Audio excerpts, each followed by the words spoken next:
Speaker, the Prime Minister of the State of Israel.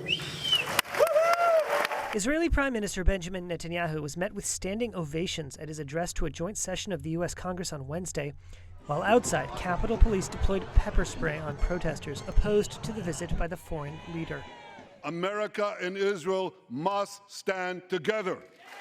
Netanyahu described the U.S. and Israel as allies in a joint fight against the threat posed by Iran and its proxy forces across the Middle East.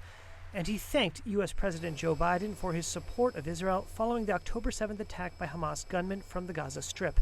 And he came to Israel to stand with us during our darkest hour, a visit that will never be forgotten. But 10 months after that attack, in which the Palestinian militants killed 1,200 people and took more than 200 hostages, fighting rages on in the Gaza Strip, where Palestinian health officials say Israel's retaliatory operation has so far killed more than 39,000. Dozens of U.S. lawmakers boycotted his speech. Democratic Representative Rashida Tlaib, who is Palestinian, sat in the gallery holding a sign declaring Netanyahu a war criminal. And the protests outside echo the pressure the Israeli leader faces at home. Israelis for months have been demanding he resign. Others are urging him to secure the release of more than 100 captives still believed held in Gaza. Ahead of his visit to Washington, families of the hostages pressed the prime minister to stay and work toward a potential ceasefire that would see their release.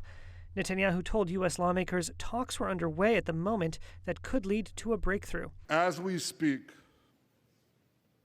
we're actively engaged in intensive efforts to secure their release, and I'm confident that these efforts can succeed. Some of them are taking place right now. And he also described his end game after fighting had concluded. Gaza should have a civilian administration run by Palestinians who do not seek to destroy Israel. That's not too much to ask. A senior Hamas official said Netanyahu's speech showed the prime minister did not intend to clinch a ceasefire deal.